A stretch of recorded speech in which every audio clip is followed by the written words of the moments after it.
Finally on the show today, please enjoy an experience we had at one of the most interesting exhibition stands at the 2017 Sharjah International Book Fair.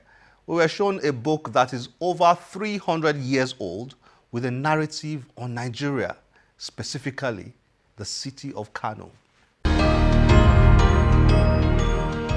Okay, my name is Laurens Hesselink. I'm from the Netherlands. My company is Antiquariaat Forum and we are dealers in rare books, manuscripts, drawings, prints and globes, as you can see behind you. And our books range from the 15th century all the way up to the early 20th century.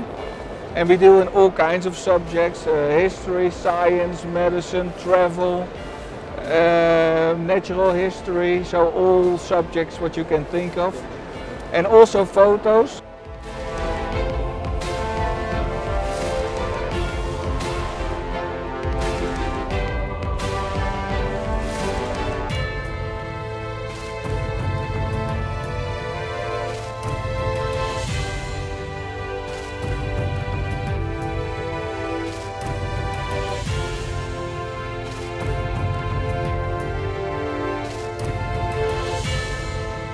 So I have here a book by Oliver Dapper. This is printed in 1676 and it's actually a description of Africa. So this book contains about 100 maps and illustrations of the whole continent of Africa. Wow. And 1676. And it was printed in Amsterdam. Wow.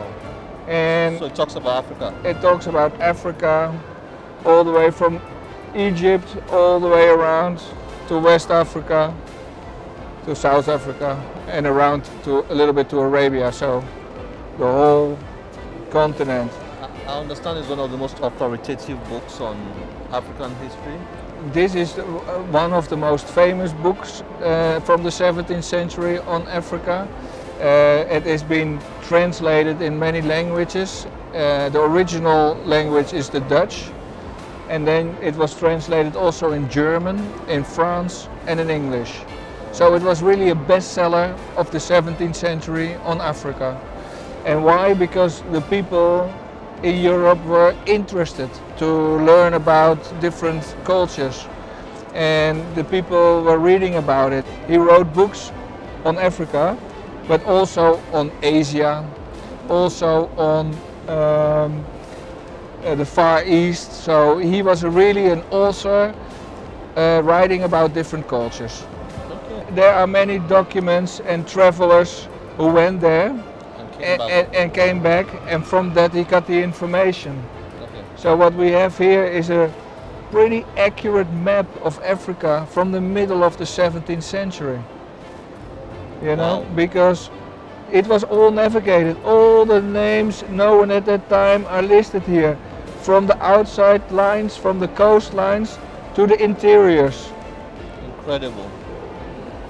So there was a lot of exploration already done at this time. Wow. Wow. And it's just in a very good condition for a book from 1676. Yeah. Wow. Incredible. Yeah. This is where my country is now. Yes, yeah. Nigeria, yeah. Very nice, very nice. Yeah. And is there a little, what is here? Mostly desert maybe? Well, up north. Up north, yeah? Yeah, up north is a bit Sudan savanna, Exactly, yeah. grassland and Yeah. desert. Yeah. So there's more green in the This south. side is more green. Yeah, and then as you move up north, it becomes a bit more. Yeah, that's why there's also all the blanks without any names filled in. See that? Here they were all traveling and they had names here, but here you see little mountains also, the mountains. Okay. But there was not much exploration going around in this part maybe at that time. You see? Wow. So this is a very nice map. And then it gives you the description, and the first part is all about Egypt, also the natural history of Egypt, the plants you can find.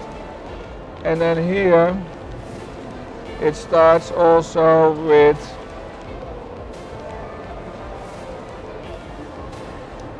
Ethiopian Sea. You see the Ethiopian Sea, they were calling this. But here you have Nigeria as well, huh? Yeah. Yeah. And then it just gives all the kind of information what they knew at the time. So they were speaking about trade, of course, because the Dutch, they like to trade, and they did a lot of traveling at that time. But they also speak about what you can find, the natural history, the animal world, so to say, what they found. And they describe the different kingdoms, the different tribes or different, yeah, whatever they encountered. Interesting. All the different kingdoms, Koninkrijk, kingdom, kingdom, kingdom, kingdom. This is Kano. That is the kingdom of Kano. Kano is in Nigeria now. Yeah. It's a big state in Nigeria. Well, this is the whole description. What does it read here? The kingdom of Kano, it's a big country. Eastwards, about 125 miles from the river the Niger. And about 90 from the kingdom of 90 miles, they mean then of the kingdom of Agadez. The capital, also Kano, also named Kano, is in the middle of the country. The length of about 30 degrees and 30 minutes. And on the north side, 17 degrees. It's surrounded with a wall of stone and also some wood. And also the houses are made of the same material, so stone and some with wood. This land is of many places rich of spring water, so water wells, yeah. And in the mountains, very forest, with a lot of forest and green. Many wild orange and lime trees, and also about other fruits. Not bad from taste. Man also has a lot of rice and bamboo or cotton. The people that are living there, they use a lot of.